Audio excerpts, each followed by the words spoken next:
This week I've been reading and reflecting on the words of Solomon from the book of Proverbs, and I've been reminded of just how profound and great a king this man was at the beginning of his reign. In the beginning, Solomon humbly prayed to God for wisdom, and God blesses that prayer and answers it, and he used Solomon in mighty ways to exercise influence not only over Israel, but over all the kingdoms of that ancient world. If you really want to blast from the past, go and watch the YouTube show, the old movie from 1959 called Solomon and Sheba. It starred Yul Brynner and Gina Lollobrigida. The advertising on is really funny. They did trailers just like they do nowadays. And it starts out like this. It says, the most monumental motion picture ever conceived. It was employing the latest technology and the latest special effects. And even though it takes quite a bit of liberty with the scriptural account of Solomon and Sheba in the book of Kings, the movie does do a good job of showing us reasons for Solomon's downfall.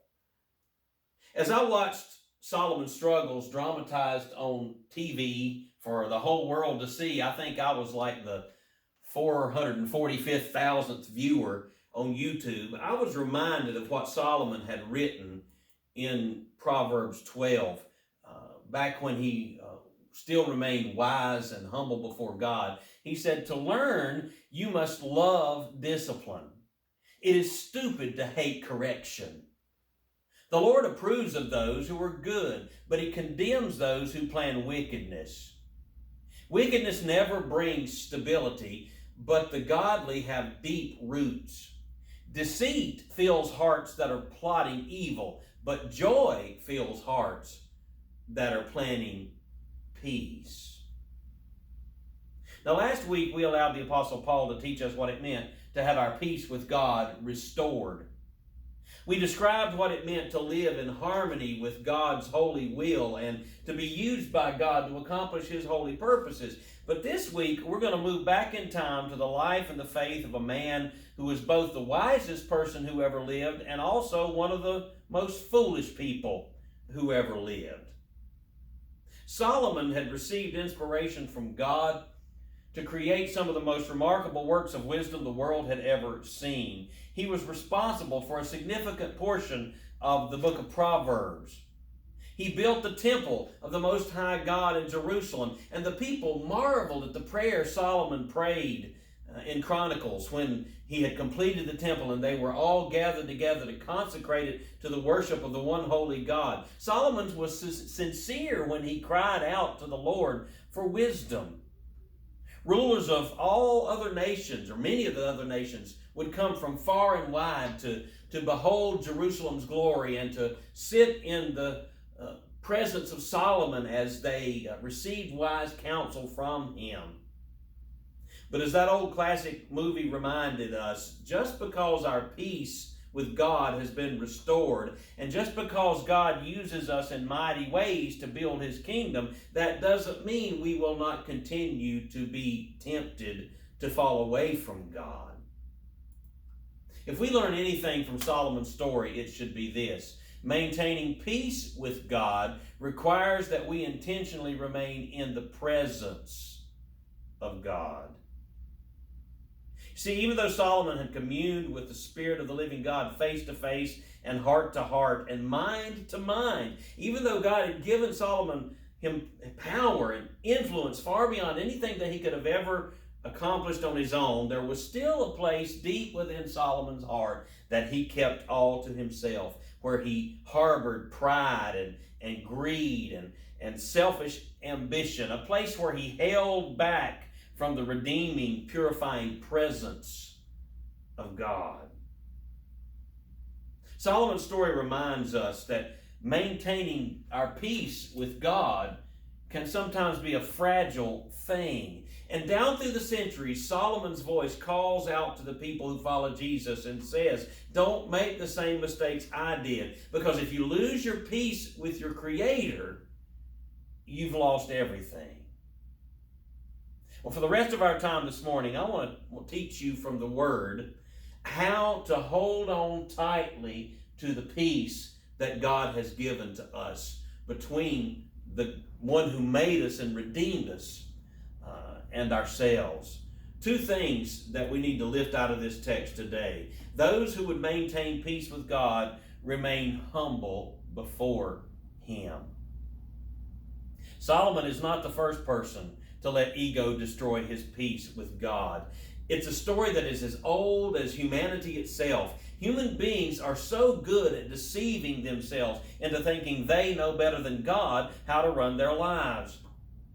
It happens first all the way back in Eden, at the very beginning of creation, and then again in the city of Babel, and then again during the time of Noah, and all of those happen in the first 9 chapters of the book of Genesis.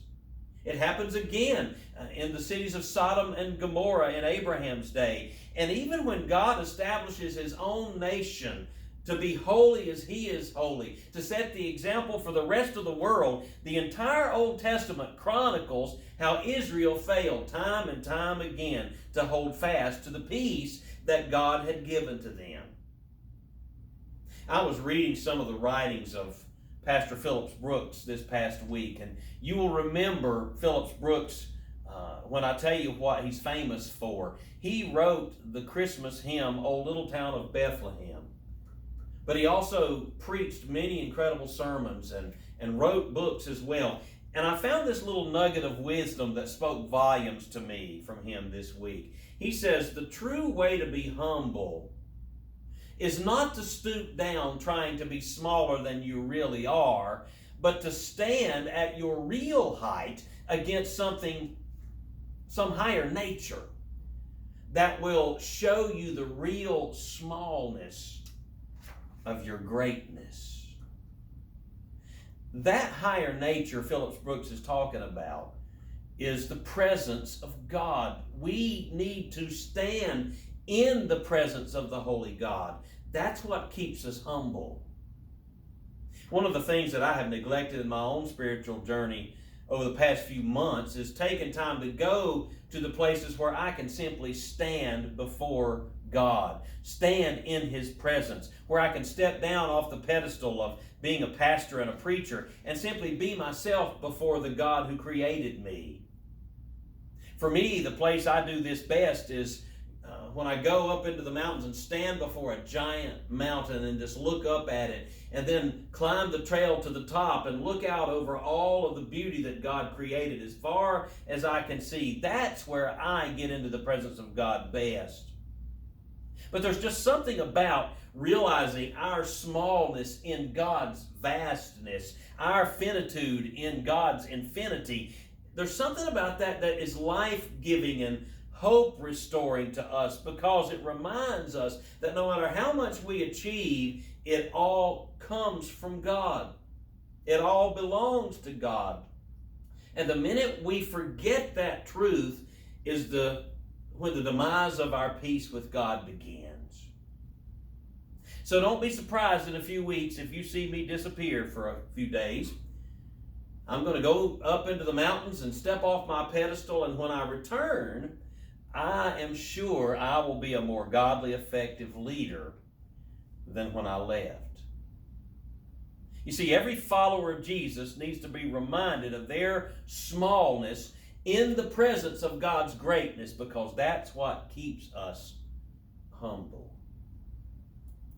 Let me show you a second thing that I want to lift out of this text from Proverbs today. Those who would remain at peace with God seek the heart of God above all else.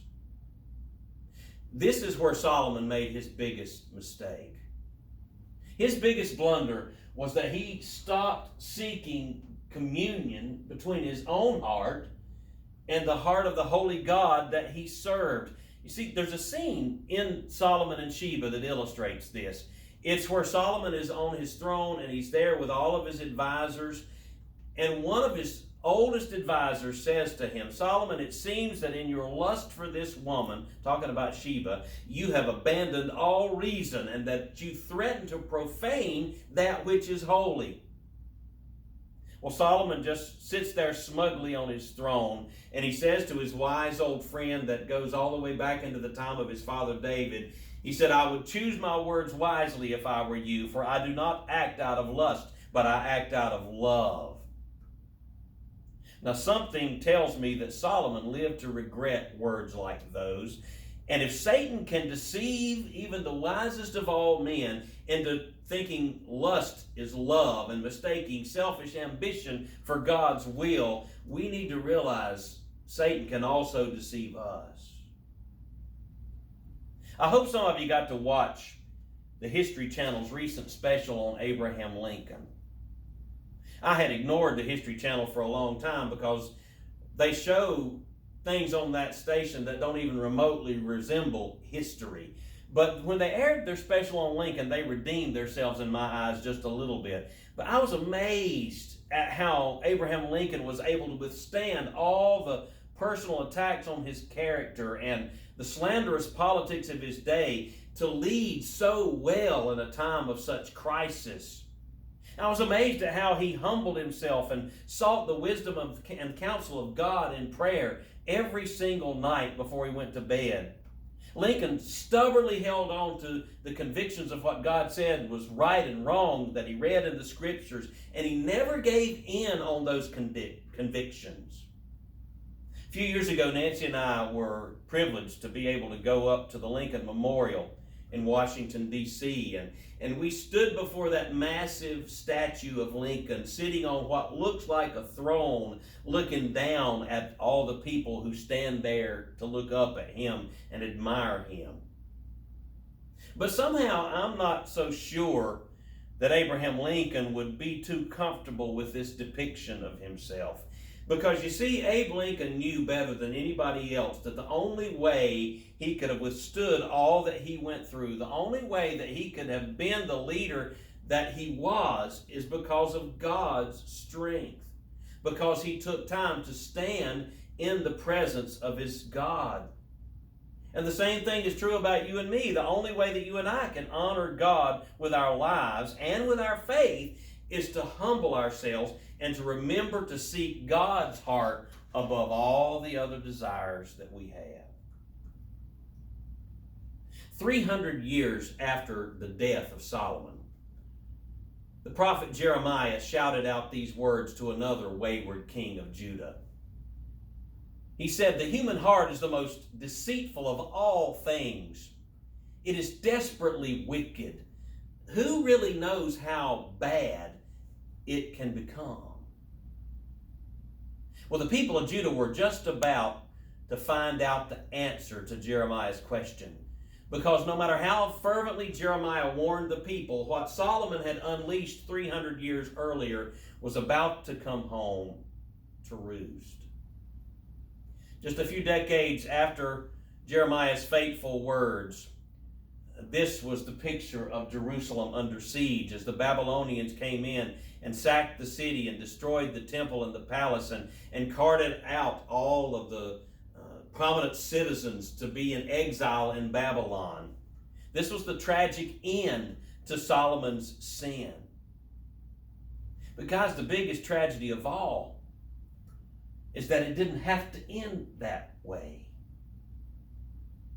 I told you earlier that I love to go to the mountains to find God. For me, this is the place that humbles my heart in His presence, the place that I feel closest to God. So, in the light of Solomon's story today, I encourage you, wherever your God place is, whether it's in a special room at your house or taking a walk on the beach or listening to beautiful music or any of 100 other places you may find God, I encourage you to go there. Go there soon and go often.